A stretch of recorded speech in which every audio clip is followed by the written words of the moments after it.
Welcome back to Drinks Coach. It's Monday. What a temperature drop, hey? Who am I kidding? I'm sweating my knackers off here. I recorded this on Saturday. I'm wearing a tank top as always. I wasn't gonna.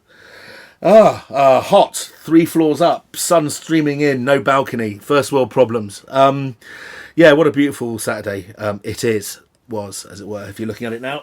It's like watching Dave, isn't it? So, Vinesack, Drinks Coach UK, or lowercase, forget the little large UK at the end there. If you want to ask me any questions about the wines you've seen, things you want to see later on in the series, anything, just ask. So, today, white wines of Portugal. Now, I'm going to try and explain this in very simple terms and tell you where these wines are from. Okay, that's probably the best way to do it, because I can't cover it in 3 wines. Obviously, it'd be silly if I could.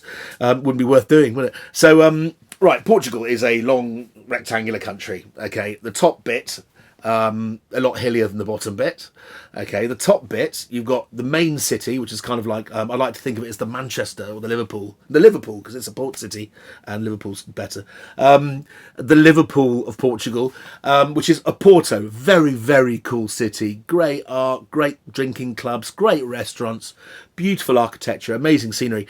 And the river that comes out of the Atlantic there is the Douro River, the same as the Loureiro River of the red wine that was in my wine box from Bancroft last week. Yes, there's a river that goes all the way from Madrid, almost from the centre of Spain, all the way out. And when it gets to the Portuguese border, it becomes the Douro. So the wine region's just north of Oporto, so the bit sort of like north of Oporto, but underneath Spain, that bit in the corner, underneath Santiago de Compostela and La Coruña in the corner. That is Vinho Verde, the green wines of Portugal, largely because it's the coldest bit of Portugal, I guess. But those wines are very exciting. We've got an example here, which I think is a lovely typical example, but it's worth doing a deep dive on Vinho Verde at another time. I do love the wines there. They're fantastic seafood wines, some of the best in the world, and I'd like to do one where we explore Vinho Verde in more detail. Then you've got the Douro Valley, and below the Douro Valley, you've got a region at the coast, which is famous for some red wines made from grape variety called Bugger. Yes, indeed. But they also make very good sparkling wines there. Then the next region in, that's Barada. The next region in is Down, D-A-O, with an A squiggle over the top, Down, which is a wine we've got represented here. And then you sort of go further south, and then you reach the Alentejo. And the Alentejo is basically your bottom half, the bottom bit of Portugal, which is much hotter. You're surrounded by the Algarve, Lisbon, the region of Setúbal on the coast. It's where people go on holidays on the beach, permanently warm all year round. You're nearly in Africa, for goodness sake. But that region, because of the consistent temperature, let's say it's consistently as hot as it is in Sydney, let's say, then the wines in that region are also very consistently ripe, big and good. So the kind of, I don't know why, maybe it's because we're not really getting into Portugal as much as we should, but those wines kind of a bit like variety wines you get in Australia. So when you get like a southeast Australia, like a Jacob's Creek Cabernet or a Hardy's Merlot, those are the wines that the south of Portugal kind of produces, and they're usually varietally labelled. So you've got Syrah, you've got Semillon, you've got Chardonnay, you've got Shiraz. All those grapes are grown down there, as well as some of the more traditional varieties from Portugal and Spain. Right, so we have 6 minutes, 2 minutes a bottle. I think that's about right.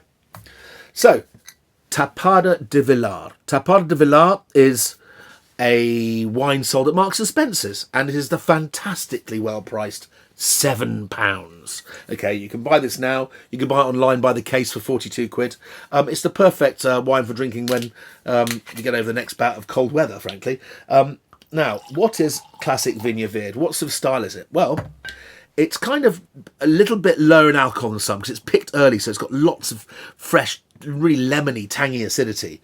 It's also made from a whole host of different varieties, but the varieties you want to be looking out for are, and this is, I think, the most important one for Vinho Verde and typical vineyard, Loureiro. Loureiro, which is Loureiro, Loureiro, and also Albarino. Are the 2 varieties which you look for, which really give a perfume and a fragrance to the wine. But there are other varieties that are very important too. Trecha Douro, which is a variety which also is grown in Spain, and a variety called Arinto. We'll come on to that in a bit more, because there's another wine with a lot of it in it. So this wine smells super, super fresh. This is straight off the boats, 2019. First thing you notice when you drink it is there are some bubbles in it. Not loads. It's kind of like sparged. It's what the Germans would lovingly describe as spritzig, yeah? Which means it's got a spritz. It's got a bit of a tickle. So what they do is they bottle the wine while it's still super fresh, and some of the carbon dioxide is still dissolved in the wine. So this wine has a lovely kind of desert apple. Desert. I meant dessert. Some Cox's Pippin, Discovery. I know it's kind of a not quite cooked but lovely appley taste. And there's also a textural component, which I imagine is in partly the way they make it, because they all have it, which is very slightly milky. It's not sharp and horrible. It's got a lovely creaminess to it, which I can only assume comes from the fact that the wine was probably left on its dead yeast cells for a while, which adds a rich texture to the wine. God, you can drink that by the pint. It's like you're buying Spritzer, but it's full strength. That's probably a good compliment, actually. So this is a Vinho Verde. This is from Marks and Spencer's. This is a classic example. Original classic Vinho Verde should be very slightly off dry, which this is. A little bit prickly, and only about 10% alcohol, which this is. But other wines really go full on, and you can find 100% Albarignos at 13 or 14%, which taste fantastic and are world-class wines. So there's quite a lot to play with here, anything between £7 and £25. So we're now going just south of Oporto, but we're still in the north half of Portugal, and this is one of the main wine regions of Spain, of Portugal. So just to reiterate which ones they are, you've got Porto, inland you've got the Douro, which is where a lot of wines come from. You've got Barada just south of it, and Dow in between the two, sort of thing. So this is a rather fancy wine.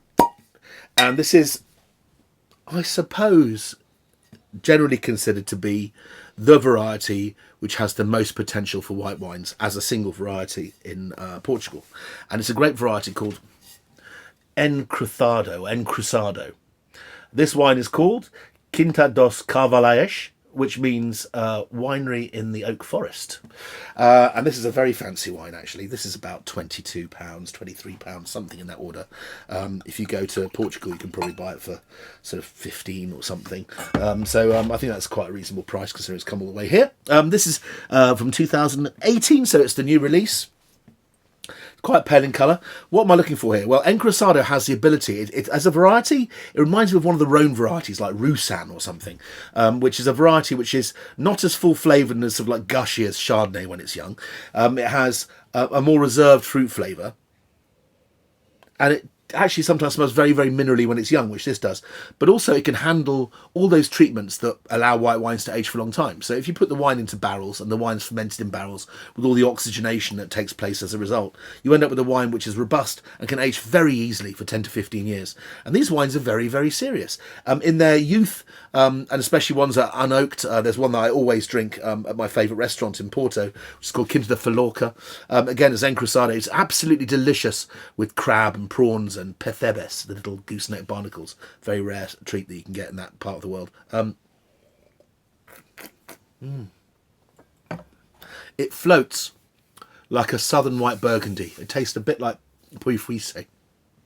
That sounds quite fancy, doesn't it? But Puy Fuise is a wine which is in the bottom end of the white wine region of Burgundy. It's a Chardonnay, and it has a pillowy soft flavour and texture. It's not quite as in-your-face hard and mineralic as some. It's kind of the opposite of Chablis. Okay, if Chablis is the uptight headmistress, then Encruzado or Puy Fuise is more the laid-back art teacher. Now, this is the wine from the south. I just want to prove that there are some quite serious wines in the south, and this wine is called Quinta do Paral. And this is from the region of Alentejo, which is vast, as I was mentioning, this bottom half. And it's very warm down there. I did mention a grape variety when we were talking about Vinho Verde just now, called Arinto, Arinto. And I've had some oaked versions of Arinto from Lisbon and further south, which have been, frankly, fantastic. They're often the surprise gold medal winners in competitions in this country when people send them in. So this is from 2017, so it's got some bottle age on it now. And this particular wine is called Coieira Seleccionada Branco. Branco meaning white, Coieira meaning vintage, and Seleccionada being special, revered, selected. So this is a special release. I don't imagine in every year. Look at the colour on that. It's kind of gold. Okay. Oh, wow. it is what I expected it to smell like, but I was kind of not expecting it to smell like that. What I mean is, you kind of hope the wines are going to be as nice as they're going to be, and sometimes they're not. Well, this one is. And I can smell that the kind of oak they're using Portuguese oak, I imagine, which is a bit more porous than French oak. French oak is called French oak because it comes from forests where it's cooler and the trees grow more slowly, so the wood has less gush of vanilla. It's tighter, more tannic. The warmer you get, and if you go to Kentucky in America, American oak or Portuguese or Southern Spanish oak, you get lots of the vanilla flavour, but less of the hard tannins. And that's also probably what gives this deep colour. So this is 90% Arinto and 10% Vermentino, which is a grape variety which crops up all over the place around the Med, in Sardinia, southern France. It's just sort of kind of just been bouncing around the coast. It's one of those kind of varieties which is friendly in most countries in the northern Mediterranean. So